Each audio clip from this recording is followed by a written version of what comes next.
So by rebutting all of it, you now put yourself in a position where you don't have to actually lose against them because that's the only way you lose if you don't answer. And technically, you shouldn't be losing because they have no ground to stand on. They just have no one, they had no one to go up against. They went up against silence. And because of the silence, the assumption was made as true. And so when we're dealing with bill remittance, can you guys see the screen? Yeah, I can see it. Yeah. Cool. So we've gone over the whole history, right? I've dove deep in all the videos that you guys are watching in here and really the basics. And the reason why I wanted everyone to understand the basics, and I'm going to explain to you why. Because to this day, I still have individuals, right? They look at my example and they will not understand what the actual bond is or what the coupon is.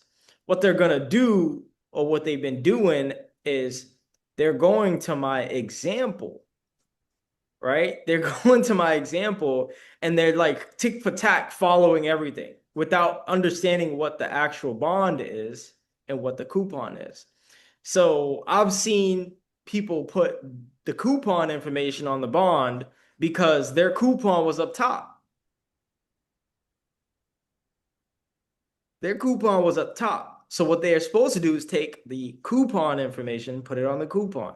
But they're literally verbatim trying to follow everything I put. I'm like, you have to understand what an endorsement is so that you know what you're doing, that you're endorsing it. And by simply putting this information paid to the order of your name and you're signing it, right? And you have the check number and you put the stamps, you're creating a check. But if I'm putting this information up here, it's not a check because the check is meant to be on the coupon. The coupon is for redemption, not the bond. And so that's why I cover the very basic fundamentals. And so what I'm going to share with you guys is an example. So let's see here if I can find like a Chase credit card bill. See if I can get a statement online, like an example.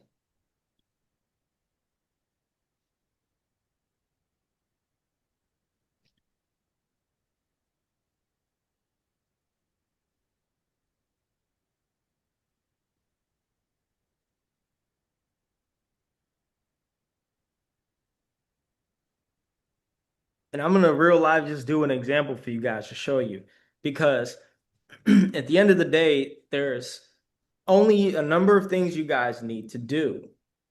Read the agreement, follow what it says in the agreement, follow what it says in the CFR and what it says in the UCC laws, apply it and send it. It's what it's for. And now, when they don't follow it after you've done everything, whether it's reading the instructions on the actual instrument and completing everything step by step, and they still don't honor it, you have now the opportunity to enforce it. And what's happening is people aren't enforcing it. They're like, this doesn't work. Okay, you're right. It doesn't work because you don't want to enforce it. This is actually pretty dope. I could do this right here. What is this? That's dope. Okay, this is pretty lit. And it actually has the whole thing. All right, this is perfect. Right? So, what am I doing here? I'm looking at Bank of America Business Advantage Cash Rewards. So, I'm going to go to the Bank of, let me go to CFPB.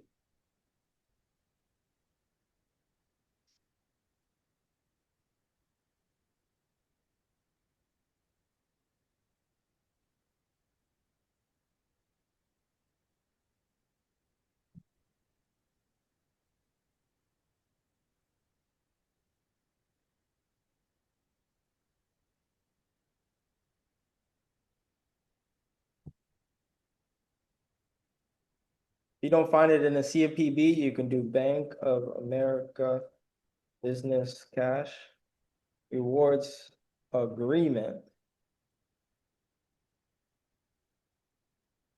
PDF.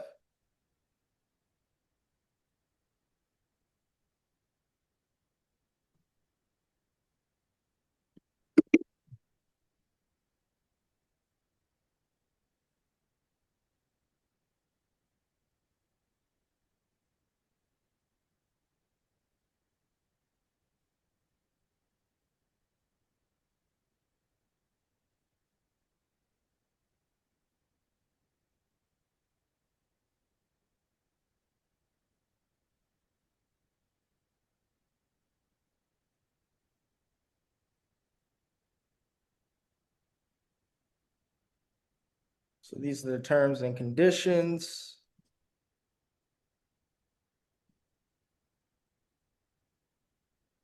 Trying to see if I can find a real life, because what will happen in this case, guys, you're gonna get, when you go into the agreement with them, they're gonna give you the full-blown agreement for this particular card. But what I'm doing is I'm looking in real time for you guys to show you what you should be looking for. You should be looking for the agreement for one. In any situation, the number one thing you're looking for is the agreement. Whether you're gonna sue a company, whether you're gonna find information so you can send a bill remittance, so you can leverage bill of exchange, or you're simply trying to find an angle to use to your advantage, right? And so this is the credit card, Bank of America Rewards, Bank of America Cash Rewards, American Express. I don't think this is the agreement.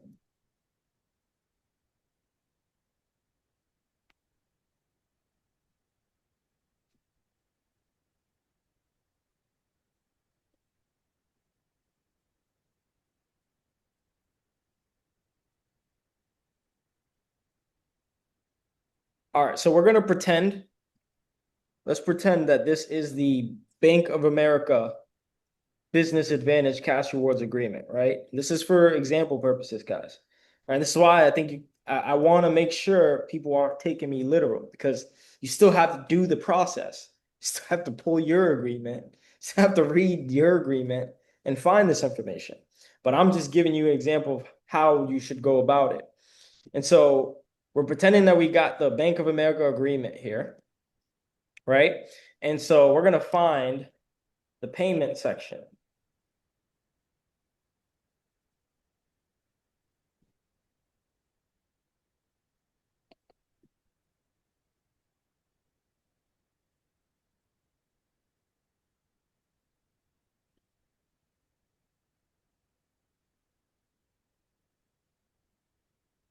Interest, fees, balances, payments on your account.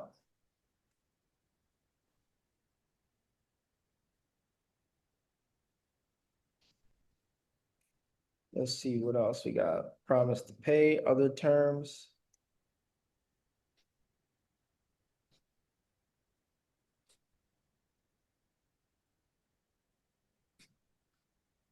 Spend your account.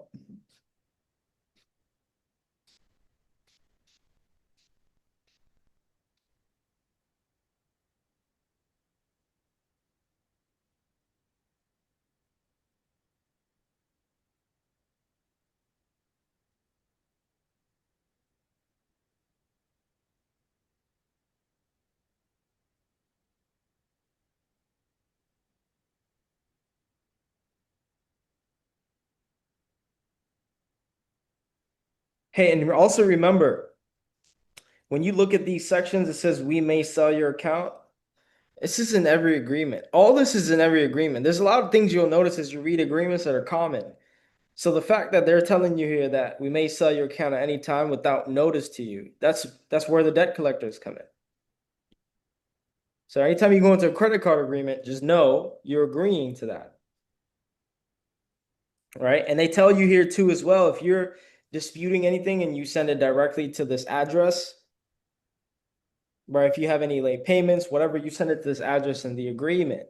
right? Because you can actually enforce it based on the agreement, breach of agreement, or breach of, it's not contract, it's an agreement.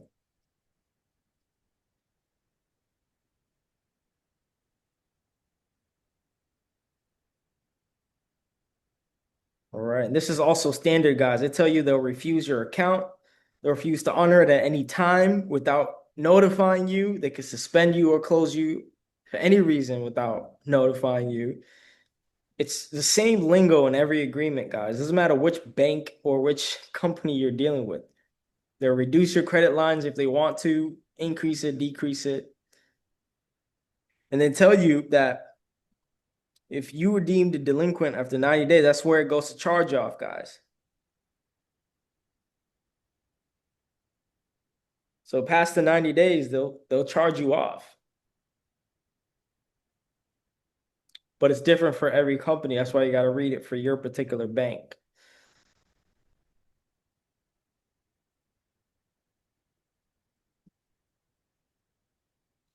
All right, and it says your promise to pay us the amount of all credit you obtain, which includes purchases, balance transfers, and cash advances, and your statement without a return envelope. So payments received after 5 p.m. local time at remittance address. Pay attention to the language, guys. On any day, including the payment due date, but that otherwise meet the above requirements, will be credited as of the next day. Credit for any payments may be delayed up to 5 days. So a credit for any other payments. So it says here, payments received after 5 p.m. local time at the remittance address on any day, including payment due date, but that otherwise meet the above requirements, will be credited as of the next day. So technically, when you guys submit a remittance, what is that saying?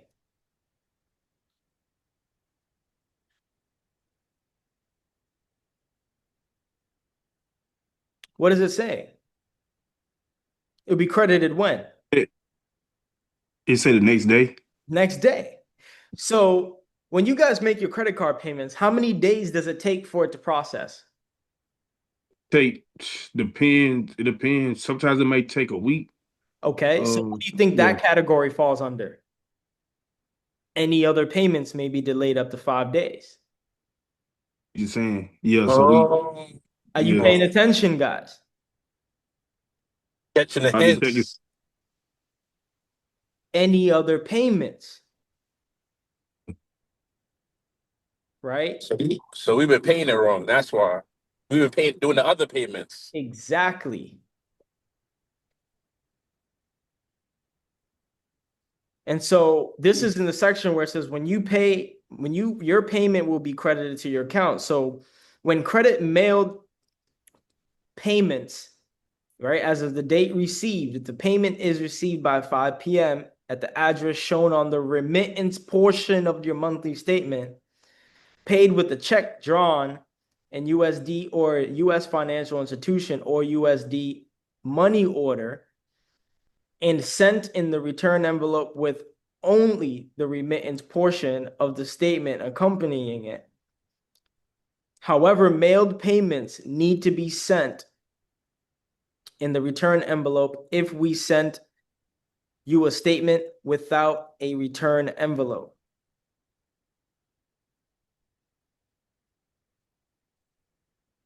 It says, however, mailed payments need not be sent in a return envelope if we sent you a statement without a return envelope. So it's like they make this so difficult, but it's easy because it's here for you to read. So a lot of people think that this process is something they have to figure out. It's literally right here.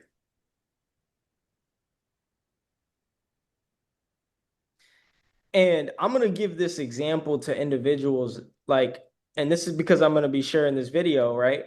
If I'm like trying to understand this, I'm like, I don't get it. I'm going to go to ChatGPT. So it's telling you guys specifically that there's no need for you to send it in an envelope if they didn't send you a return envelope. So I told ChatGPT, simplify this for a 10-year-old.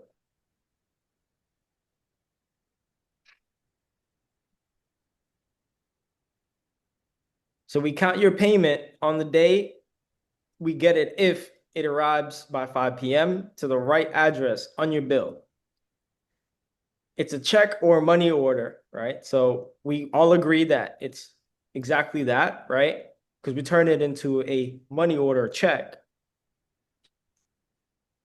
It's sent with part of the bill, right, that you're supposed to return.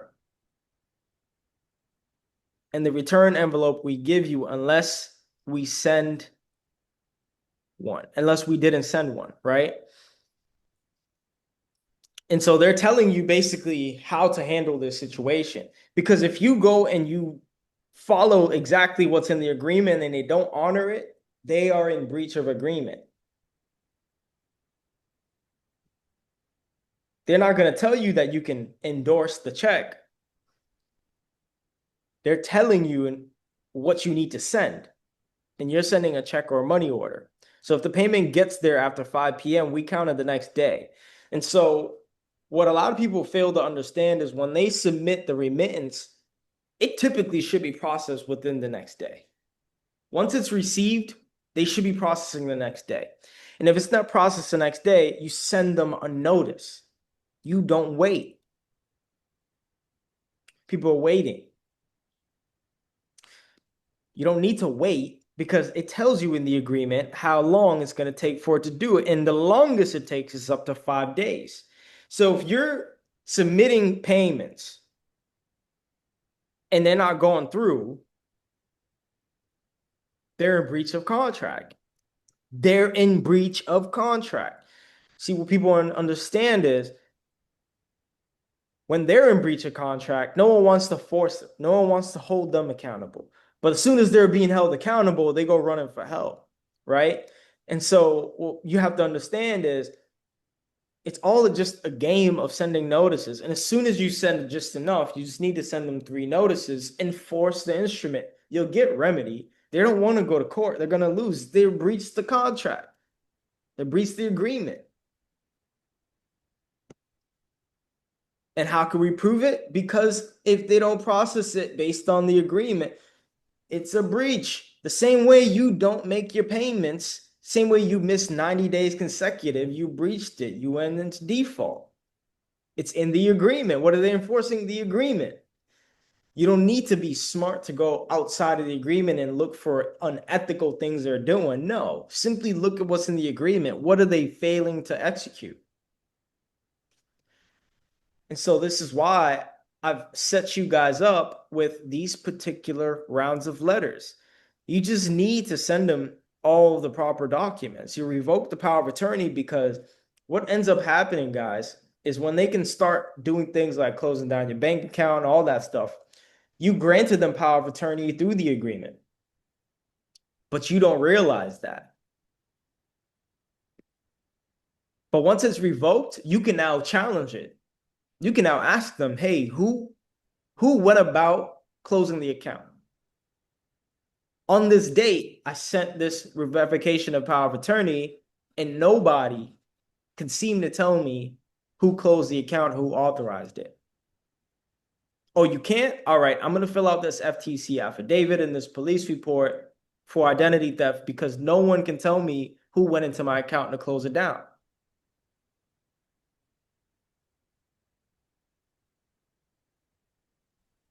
Would you ask them that if the account get closed though? Absolutely. If you've had a power of attorney revoked from them, you send them a letter requesting who authorized the closing of the account. Because you don't need to get fancy here, guys. If you revoke power of attorney, I mean, think about it. If you gave your sibling, let's say you gave your brother power of attorney for your car, right? The dude can, you know, he can take it to the dealership and, you know what I'm saying, like take and fill out, show power of attorney to get the engine changed and whatnot, right? But once you take that away from your brother, all of a sudden your engine got changed and you don't know who did it. How do you explain that? There was only one other person who had power of attorney. And no one can explain it. It was theft. Somebody stole your car and modified it. It's a theft. It was done without authorization. And so in this case, you can file identity theft if they can't prove the claim. They still have to rebut that. They would have to rebut that affidavit because you have all the proof. Remember, everything in the court of law is all about paperwork. Same way, if you were to provide them with power of attorney of your estate through the IRS documents, that's proof. And that's why in the game of status correction, you're just sending paperwork to different parties, guys. So by the time it's time for you to prove your case and rebut, you have all your documents. You got your trusts, you got your power of attorneys, you got your fiduciary notices, you got everything you need. But when you actually look at the power of attorney, you're literally giving somebody authorization to do things without you even being present. They can have power of attorney in your house. They can sell it and you won't know until it's gone. That's how powerful power of attorney is. Why are we revoking it? Right? We're revoking it because power of attorney gives power for individuals to take control of your assets. And in this particular case, they can go in and do all of these things that's in this agreement until you revoke it. And there's nowhere in this agreement that says you cannot revoke power of attorney, and nor does it speak any language around you granting them. It's that you're just agreeing to them doing that. But when you revoke that, they now need your consent.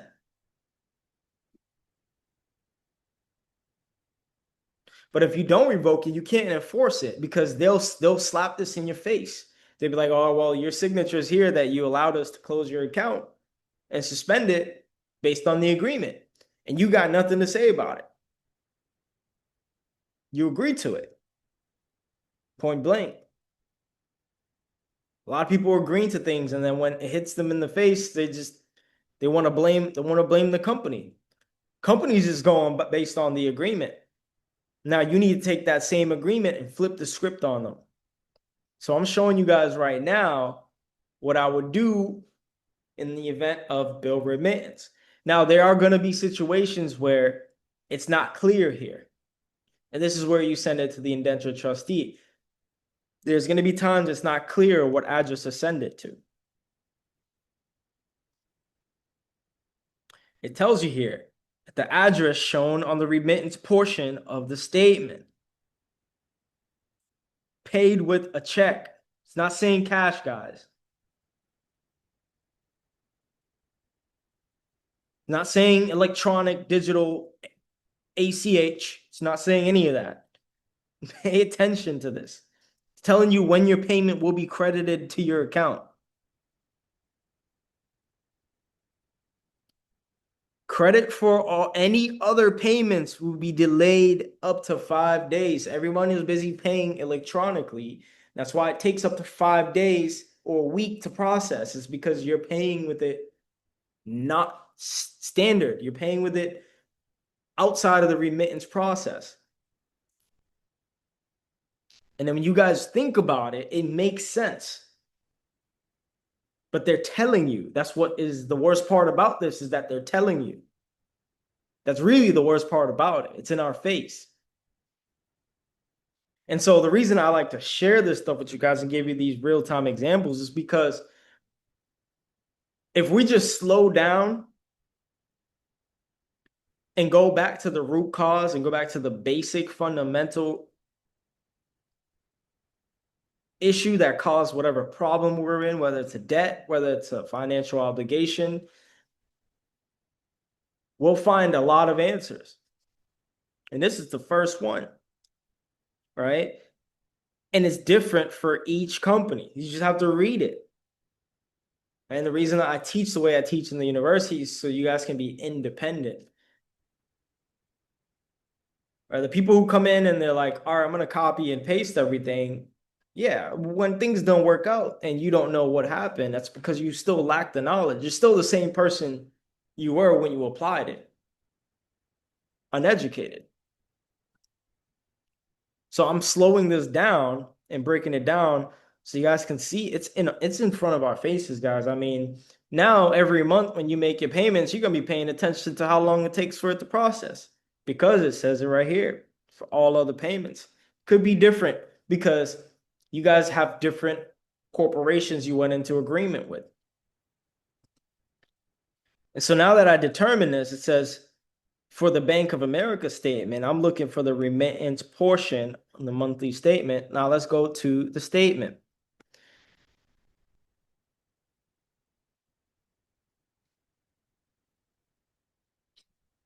And so I'm looking at this particular statement here.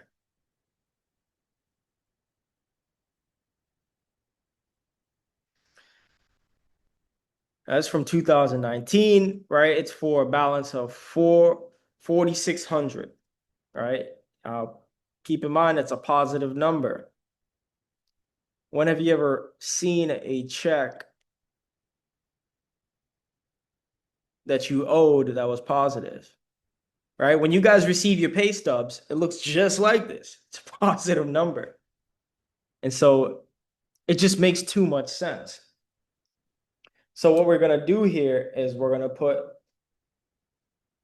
do a remittance for 4,600.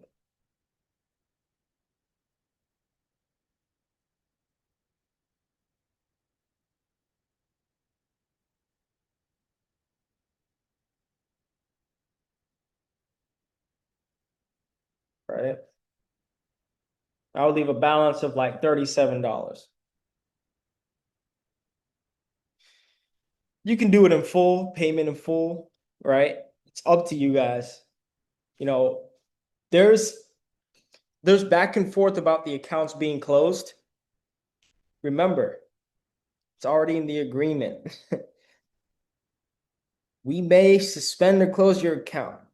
We may suspend or close your account, otherwise terminate your right to use your account. We may do this at any time for any reason. We may elect to not honor any access check which is written after the expiration date printed on that check.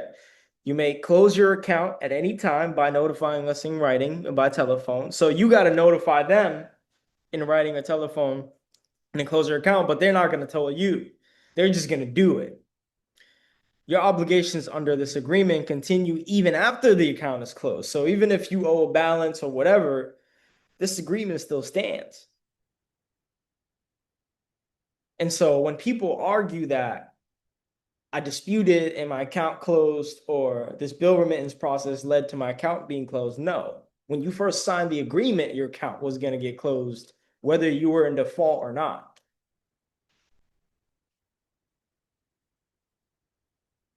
They could have done it for any reason. And these ain't my words. This isn't the agreement.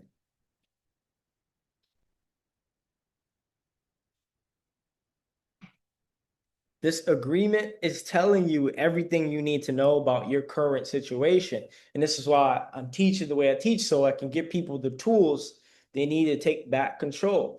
And so if I'm giving people the tools and they're not going back and read their own agreement, they're not going to be able to reverse it, right? You have the letters to back up all your arguments. You have the tools. You have the right steps. You don't need to really figure anything else out other than going back to read your agreement and then like, okay. They said they were going to credit it in one day. All right, I'm going to enforce that. They didn't credit it in one day. You sent it according to the agreement. Enforce that. Don't wait for other people to go and see what they're going to do. No, enforce it. They're going to enforce this on you faster than you enforce on them. And the first person to enforce always wins.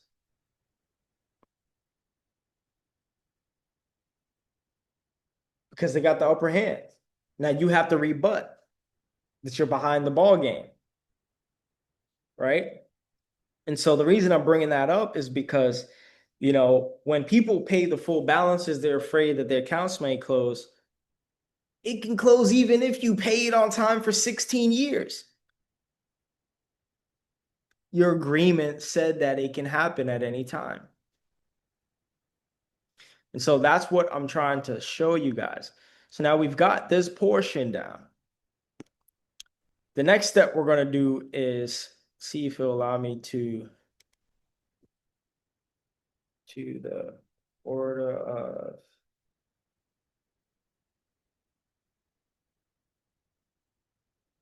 all right. And so we go back to the example, and this is why I want to show you how to use it. You want to understand how the basic coupon works. So you pay to the order of the company, then you're gonna sign it by who, right? You're the agent. And then you're gonna sign it, right? You're accommodating the all caps account that it was sent out to. Then the memo is just the account number, right? And I'm gonna show you how to get that. And again, every single one is different. So you could do it here, you could do it here, just make it fit. As long as, remember, the CFR instruction says don't cover any barcodes, don't cover any serial numbers in this process. Otherwise, it may be rejected.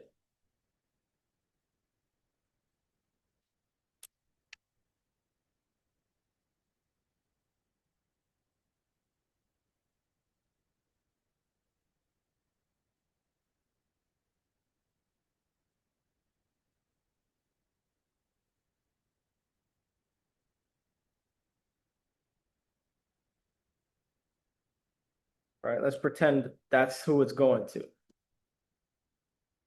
For example here.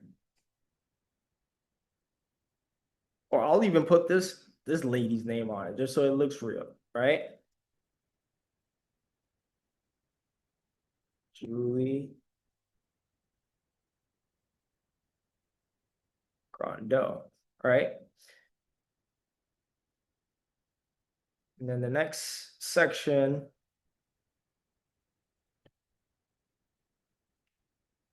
we'll put your lower caps. So Julie dash Grando.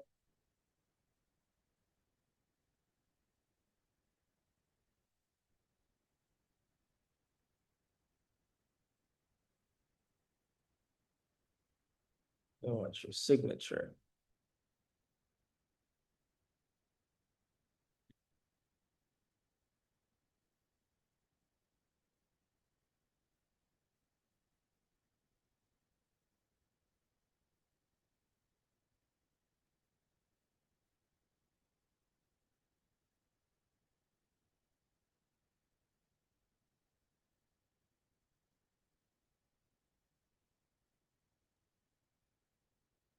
You want to place the principal.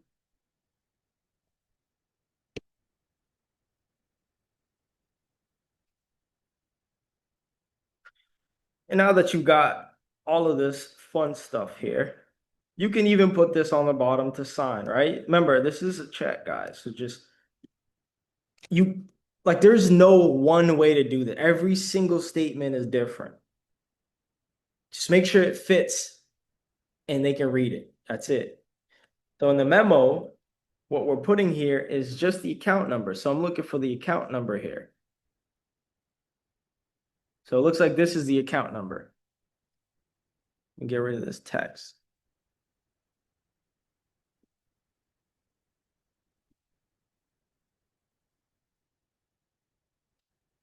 So let's pretend that's the account number, right? I'm gonna take that account number up here and I'm gonna fill it out. Yo, this tool is dope, man. Doc Hub. I never used this thing before. 547419.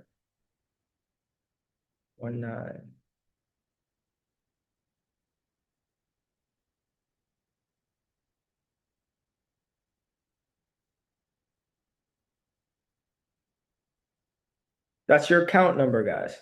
So if you got a credit card, or it'll even tell you your account number on the statement. So right now it says here, this is the account number. So I'm putting the account number in the memo. That's what the memo is, it's the account number. So I put that there. I got my signature. So I'm going to draw my signature. Right?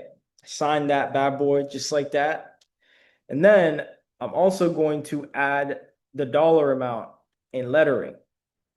So notice here, guys, how it's not exactly like the example I shared. Damn it, I just exited out of that.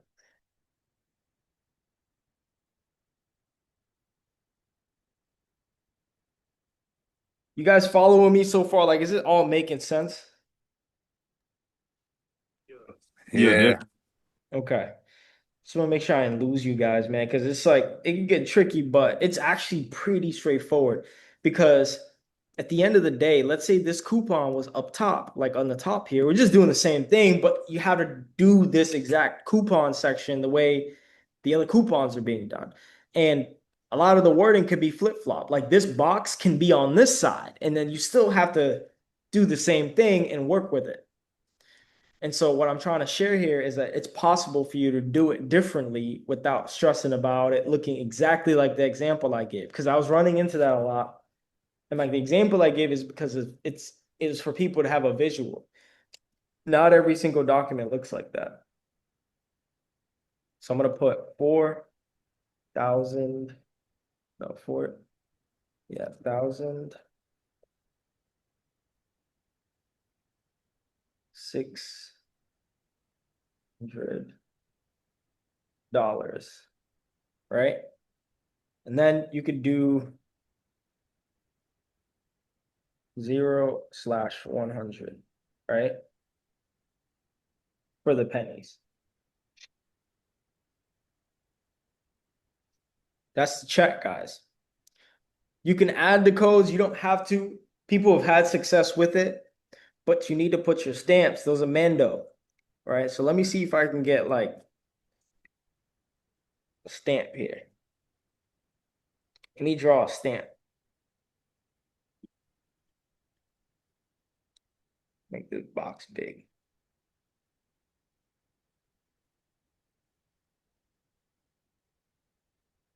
All right, that's one stamp. There's two stamp. Let's say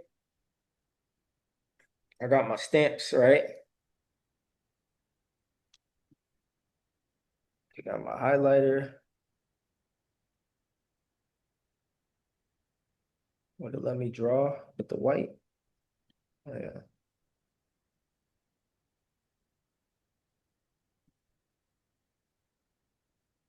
I just want to draw.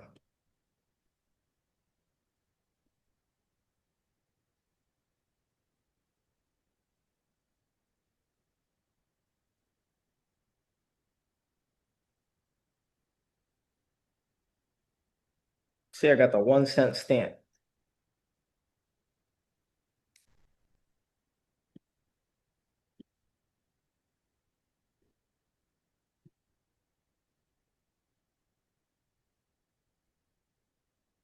Or you could do, let's say, two $1 stamps.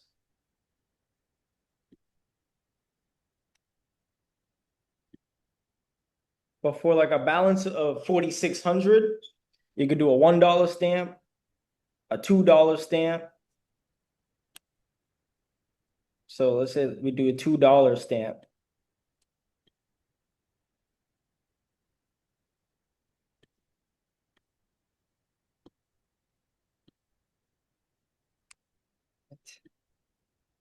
Eric, let me the letters that you are sending, your round one, round two letters, all of them are notarized. Yeah, you want to notarize all of those. So everything that you send pretty much you notarize it. Yes, sir.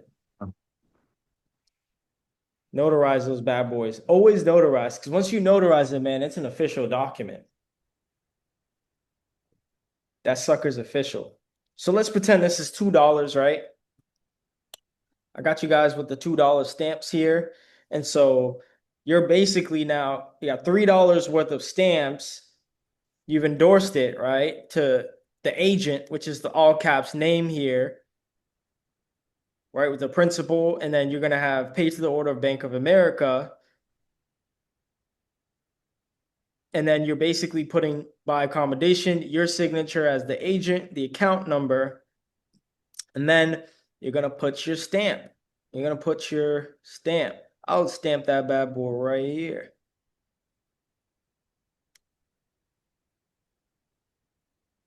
Right? That's where I'm going to put my stamp, right? Just like this for presentation. And so the reason you're putting for presentation is because on the line where it says buy, you're going to sign your name.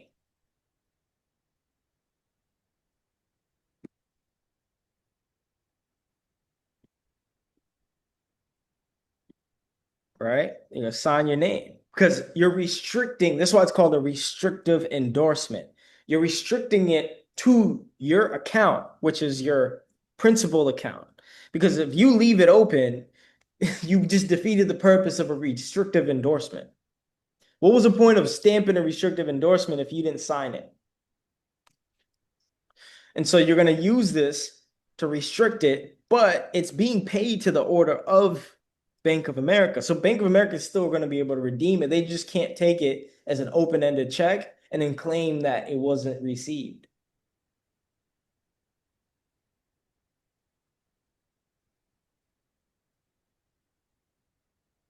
Right? And so I take the bond, and you take the bond and you fill it out with all the information here, right? Except for value, sign it without recourse, because everything is value. You received value on this. You received 4,600. You could place that sucker right on the top.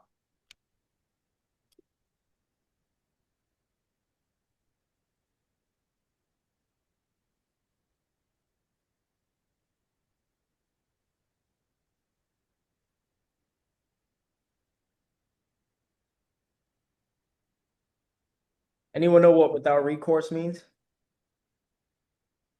Is it like they can't use it against you or something? They can't come back and hurt you with it? That's correct. You can't. They put that on your mortgages. Anyone got a mortgage? Read your mortgage. On the bottom, it says without recourse when the bank stamped it. It's crazy. And your auto loans, they put that on too without recourse. Because they know the power of it. So people Right just, when they sign it over to the bank, the yeah, bank says without recourse. yes, sir. Just have to pay attention, guys. And I'm giving you guys the tools. That's it. Pay attention. Give you guys the tools because it just needs to be enough of us executing and enforcing.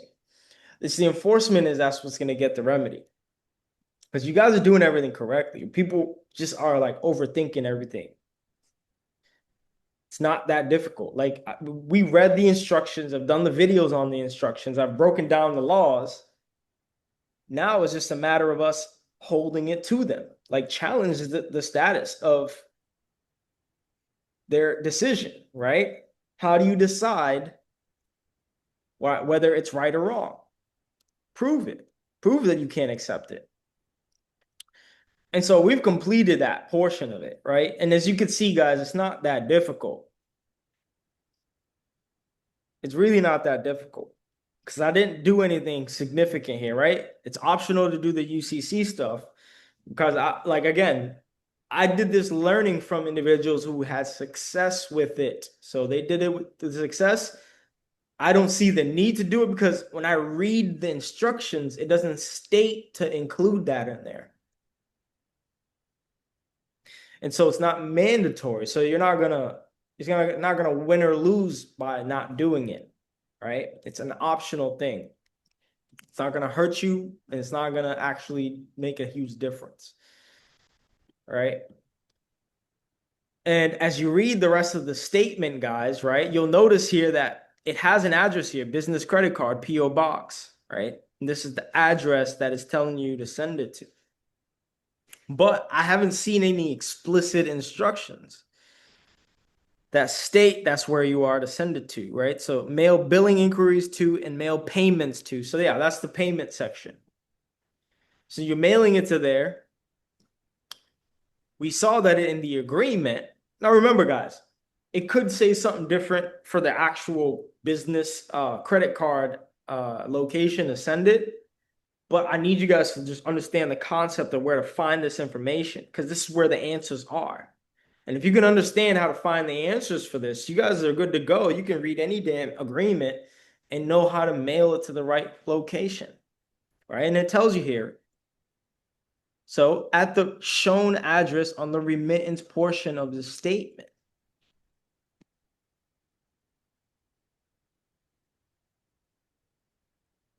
And so it's telling you already on the remittance portion of the statement. You understand? They're telling, like, we're not even figuring anything out at this point. There's nothing to figure out. It's there. You know, I'm telling you guys right now, like, compare this back to the SATs or compare this back to any test that you took back in school, right? It was harder because you didn't have the answers in front of you. This is open book.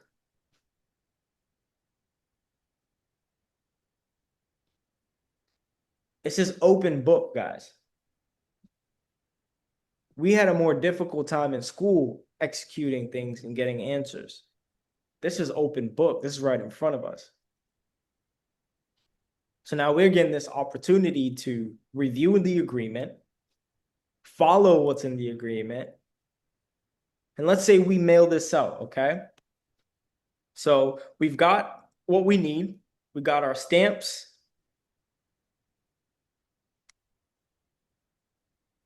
Now, I included some specific instructions in the end with this particular process. Now, I might go through and revamp it for individuals. So I'm going to create a section for individuals that don't have specific guidance or instructions to follow the indentured trustee. And then I'll create one for the actual agreement. But in this particular case, I still stated in the video to read your agreement, right? I provided it in the example. Where is it? I provided it in the example right here. It told you where to send it. Right? This is telling you specifically for billing disputes or for all written communication related to billing disputes, checks tendered as payment in full must be sent to this address. And so what did I circle in this particular case, right? But if it didn't state it, you can leverage the indentured trustee. But you still have to read your agreement. It's in the agreement first. People are more than likely not reading their agreement. And so I'm going to revisit these steps so I can create a second process for the actual bank agreements that you guys go into initially. So people are less confused because I was pretty clear about it, but it could be more clear, right?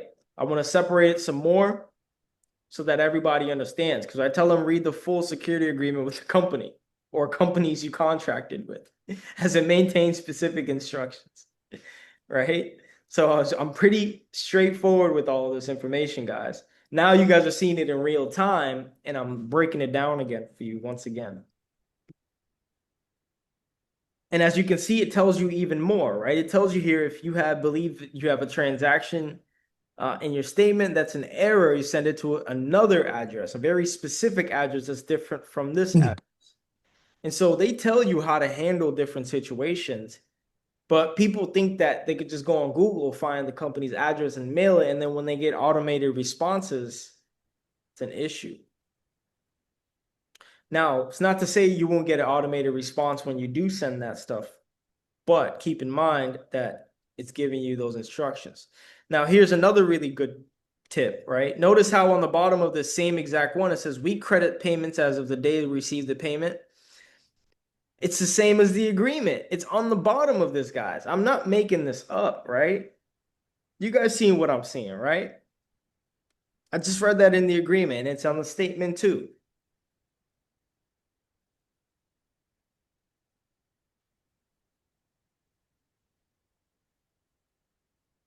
It tells you to mail at least 7 days in advance of the payment due day. If you don't actually do this, or you read this and you think you could just send a late remittance bill, it's over for you. Of course, it's not going to work. You went against the agreement. You didn't read the instructions. And then you go and you try to enforce this. Oh, you're wasting your time. Read your agreement. I'm going to preach this until the end of time, because as soon as we I start teaching you guys information in the litigation campus, we're going to be breaking down contracts.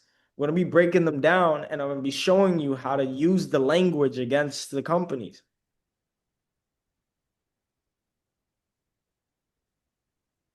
It's the very same agreements that they handed to you.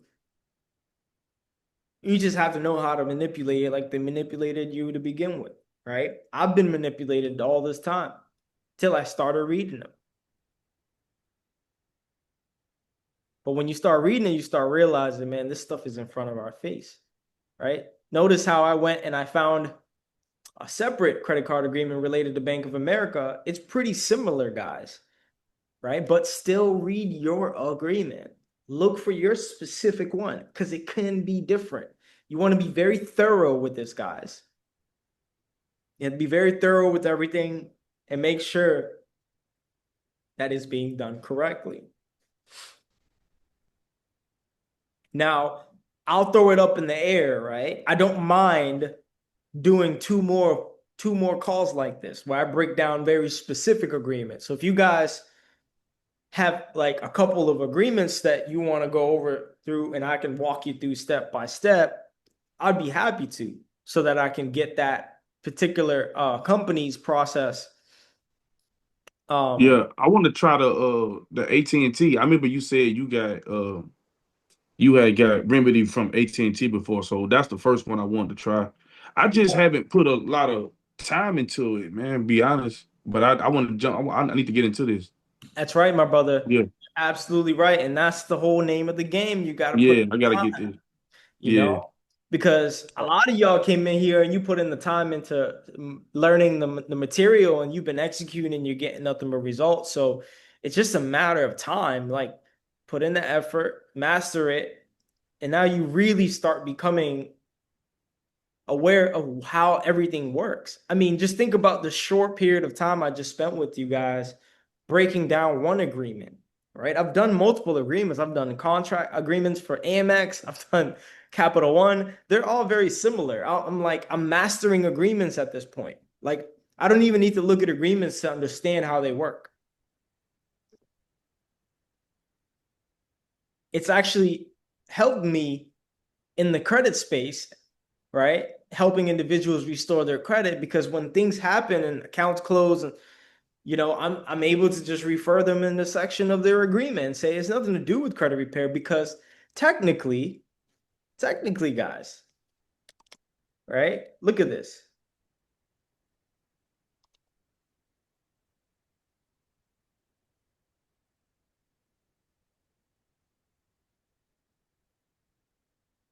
If you have a dispute for your consumer report, so you can mail it to them directly.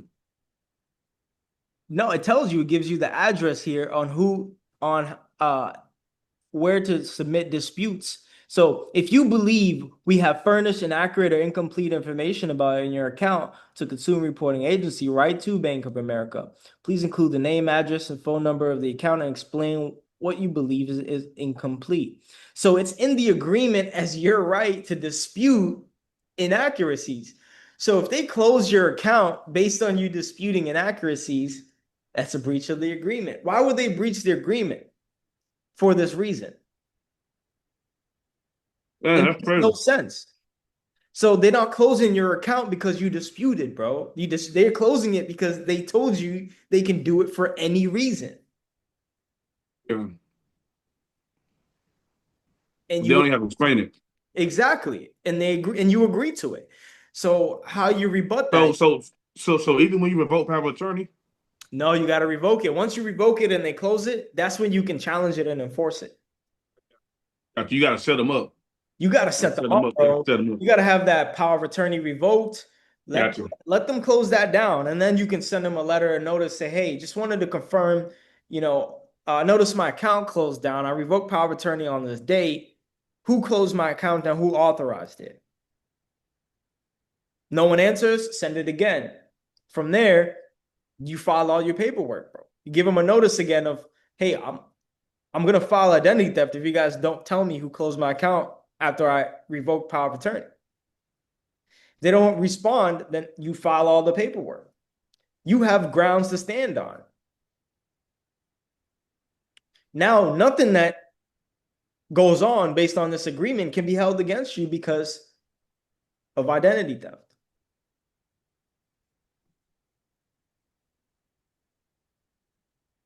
That's true. I think I just got like, you gotta understand, these- like, if no one can explain what's going on with your account, like somebody has your information and is using it against you without your consent. It's the same thing as me going into your wallet and whipping out your credit card and buying a bunch of stuff on Amazon and sending it to my address without your permission, bro. Like, it's no difference. There's absolutely no difference. It's all being done without your consent. But you now have proof that this company had no consent to begin with. Eric, I got questions like, let's say I have a bank I've been building with, getting their products, and I pull this out. You think that'll like mess up the relationship with them? What do you mean? Like, I got a bank, been getting credit cards and stuff for them, some loans, and then it's like I'm about to revert power of attorney and then start hitting them with the bill remittance. You think they'll still like give me like credit cards? Or, you know what I'm saying? Like, They can't. But you know why? Because it's in the agreement to do so. You're following what's in the agreement, my brother. Yeah, you're not doing nothing wrong. You're not doing nothing wrong. Now, if you start Yeah, doing things like feels like it, but defaulting, you're not. you start making payments, you start defaulting, now you're doing something wrong. Yeah. Yeah. You, And Eric, I wanted to ask you, you don't do none of these with loans or anything like that? You only do it with mainly basically like I'm gonna credit be cards? honest with you, man. I don't have any debt, bro. Like, I I mean, understand. It worked. It I don't worked. got any debt. I don't got a car. I don't got debt. That's why I'm just like, I'm moving how I want to move. And, the credit card I have is literally just getting paid for by my business. Not paying that out of my pocket. The business is paying for itself. Yeah. It's being used for ad spend. you just got to repeat the process every month, or is it like a? It depends, right? So the reason for me is like, I could be following this remittance for this credit card, but I personally need to be up there to send it, right? And I don't want to go through that. I'm not in the United States. Yeah. While there's other methods and other process I can take, it's hard to do this one online because your wet signature is involved. And although you can do like online notaries, you still need to do things like stamp it, put stamps, go to the post office. Like, you still have to follow the process. You can't kind of get away with this one. Because the good thing about it is like you didn't have to pay bills following this process, but you have to be present. You got to be there. And I know this because I've been on the ground doing this. And trust me, I thought about different ways. Like, I figured out the credit repair space and how you can literally dispute and get results without mailing a single letter. Multiple different ways. But this one you can't kind of get away with, man. Like, you have to be on the ground, man. Like, and so hence why I don't have a lot of debt. Two, the credit card that I do have, that just pays itself, right? It pays itself every month. I don't even touch it. I just use it for ads. So, but you saying though, it will be something I have to do every month. Like, just go ahead and be prepared for that. It depends. So let's say you have a credit card that's 5K and you use only a K a month, it could be every 5 months. I see what you're saying. You see what I'm saying? You could just do Just minimum still make the payments. minimum payment. Yeah, just do the minimum payments, run it up, and then do the bill I was talking about, remittance on the 5th month. I mean, it really I see what you're depends. saying. I was talking about like my phone bill or something like that, though. But I see what you're saying, though, on the credit card. You see what I'm saying? Yeah, Yeah. exactly. With the phone bill, you want to do it in full, my brother. Oh, I see what you're saying. Just knock out the whole cost of the phone. Yeah, I got you. do it in full. I got you. Makes sense. Get rid of all the installment loans in there. Yeah, Yeah, got you. get rid of all that. Man, I'm about to lock in the bill a minute, for real. Yeah, I'm locked I mean, in. like I Bro. said, it's just like anything else. I mean, think about it, guys. When we're submitting the credit repair disputes, like we're sending how many letters sometimes, how many rounds? Oh, that's about the same. Just put that same energy in this, and then Yeah, same thing. You got to fight with them. same thing, man. And Yeah, it just comes down to like if they're not budging, just hold them accountable because they know 90% of people aren't going to do it. yeah. But I'm telling you, you are doing everything based on the agreement, and I'm showing you. I read it to you here. The moment they don't process that within the 1 day period, like that's it. Done. First notice being sent. Once it's delivered, they got another business day, and I'm sending the final notice. Hey. Don't wait because it's in the agreement how quickly they were supposed to process it. It So will Eric, be credited as of the next day, bro. Like your bill should have been taken care of the next day. yeah. So Eric, you would be sending the basically the coupon to that address with the tender of payment, or would you send a tender of payment after you send it to that address, or you would? What do you mean? Like to Because the you, address on the statement? yeah, would you send a letter with that too, or you would send a coupon first and then wait and then send a letter if nothing happens, like wait 5 days and then if nothing happens, then Yeah, so send all billing related documents to that address. And two, it tells you sometimes I showed you guys in the Capital One agreement, right? Let me show you. That's why, like, I can't give you a one answer for all because it's different. All I'm gonna tell you is read the agreement. Yeah. You feel me? I see that though. All of look different, all the stuff in it. But if you understand the basic concept of it, you can figure it out. Exactly. Yeah. And so I'm gonna show you right now too, right? Look at this. Look at this right here. Capital One, when it comes to the payments. Okay. I'm not making none of this up, man. I'm no genius. I'm just letting you guys know that it's right here for us. Items with restrictive words, conditions, or instructions. What does that They mean? in Charlotte too. Huh? They in Charlotte. Yeah. Exactly. So if you think about that, items with restrictive words, what the hell does that mean to you guys? The endorsements. That's what I thought about. Exactly, bro. Yeah. Right? So they're telling you send it to this address. It says you must mail all items bearing restrictive words, conditions, limitations, or special instructions to Capital One to this address. And it includes items marked paid in full or similar language. This also includes all accompanying communications. You understand? yeah.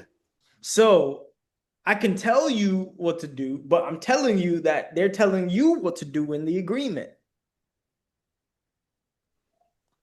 Crazy.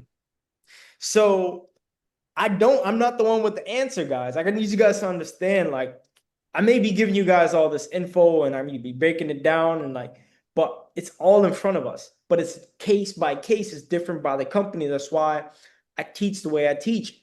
And I'm very specific about it here in the very beginning. I literally said it. I wouldn't be laying out instructions like this if I didn't know where all the resources were.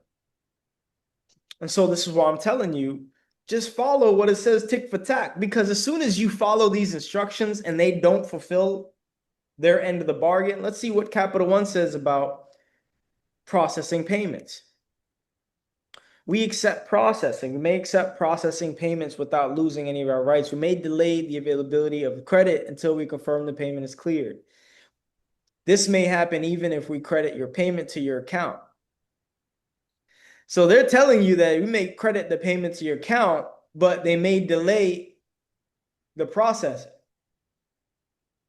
We may resubmit and collect returned payments electronically. If necessary, we may adjust your account to correct errors, process returned and reverse payments, and handle similar issues. So we're giving them the right. That's why you send them revocation of power of attorney before you do the bill remittance, because these suckers are going to go back and be like, well, the agreement said this. How are you going to rebut that, guys? You can't. You agreed to it. So they get away with it. Send that power of attorney.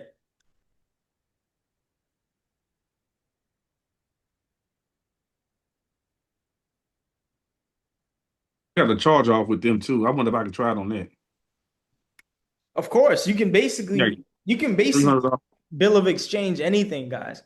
But remember, if you have a charge off, get the most recent statement before it's due date. Read the agreement, bro.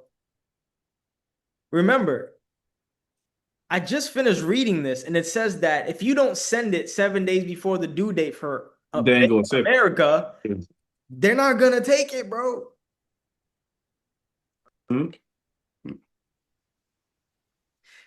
So read the agreement, right? And I'm just giving you guys example after example of how all the answers are in the agreement for your specific case.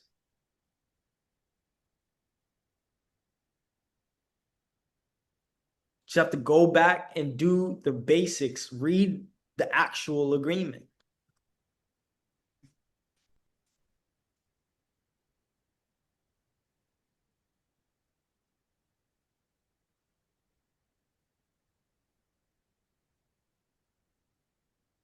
So they're just covering everything that they're going to do against you if you default on all that fun stuff, right? And so when you default, you're in breach of the agreement. Don't give them a reason to hold this over your head. Pay on time every month.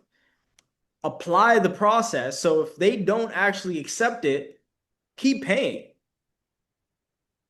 But you still have proof that you mailed payment and that it was never credited according to the agreement. Hold that over their head. They can't turn around and say otherwise, guys. They just can't. They have nothing. Don't give him anything.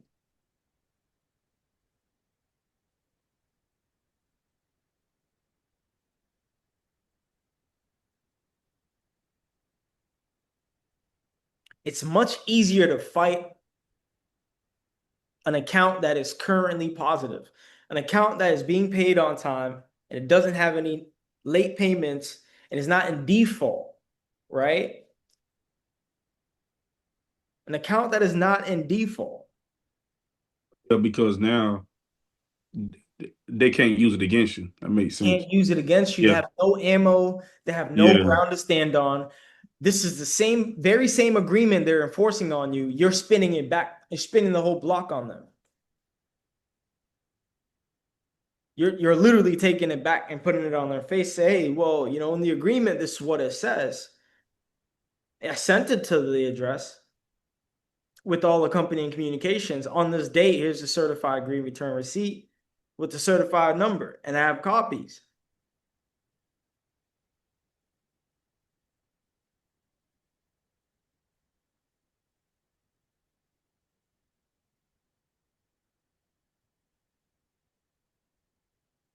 So that being said, guys, I put it all in your faces, man. Like, again, I'm going to keep working on making it simpler. I'll do another call on it just so, I could give you guys another real-time breakdown of it. But once you've executed the power of attorney letter, and you've executed the redemption of instrument letter. So this is basically just their notice that this is what they're required to do, right? And then all accounts are prepaid, right? You're informing them on when this change occurred. So you've sent them everything you needed to. You revoked the power of attorney. You've gave them their notices, and you've sent your payment. Now, if they don't accept it based on the agreement, you move on to round two. Round two breaks down what dishonor is. Notice of dishonor. Say, hey, like, I'm putting you on notice of dishonor. Round three, it's like, hey, I'm going to sue you. So are we going to resolve this, or are we taking it all the way there? Because I'm coming after it for all of these. And we break all these down. Damages are being seeked. You send it each round every 5 days, right? So you want to basically, you can do that if you're sending it Or overnight. how you doing that? Right? So if you're doing it overnight, right, they got to basically process there based on the agreement, how you sent the tender. You give them the time frame. So if you want to give them 5 days, you want to give them 10 days, whatever you give them. Just keep in mind that once it's delivered, that's how many days you gave them. And from there, send another notice if they don't meet the deadline. So if you gave them 5 business days, you wait 5 business days from the date it was delivered. So it was delivered today, right? It was today, Tuesday. You give them till next Tuesday. Got Wednesday, Thursday, Friday, then Monday, Tuesday. Give them till next Tuesday. If you don't hear nothing, Wednesday, I'm sending another letter.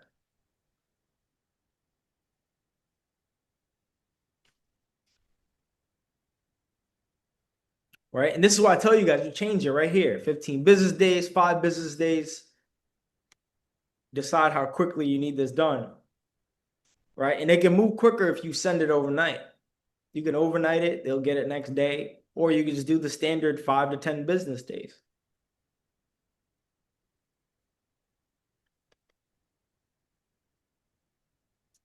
But just keep in mind, guys, that everything comes back down to reading the agreement. I can't emphasize this enough. You got to read the agreement. And if you don't read it, it's going to catch you by surprise.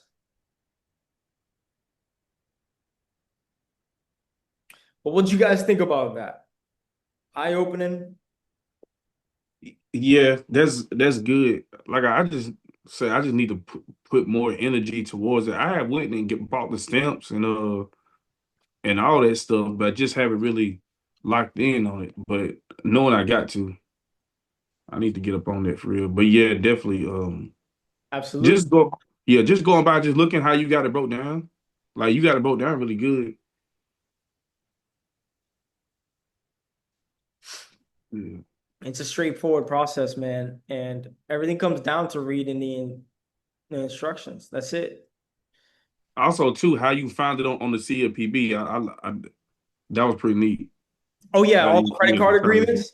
Yeah, Yeah. that's pretty CFPB neat. has a lot, man. You have all the opt-out lists. You can find out what accounts you can opt out from the CFPB. You can literally find anything in the CFPB. It's not going to have every agreement. There's some companies that have their agreements on the website. So, for example, Capital One.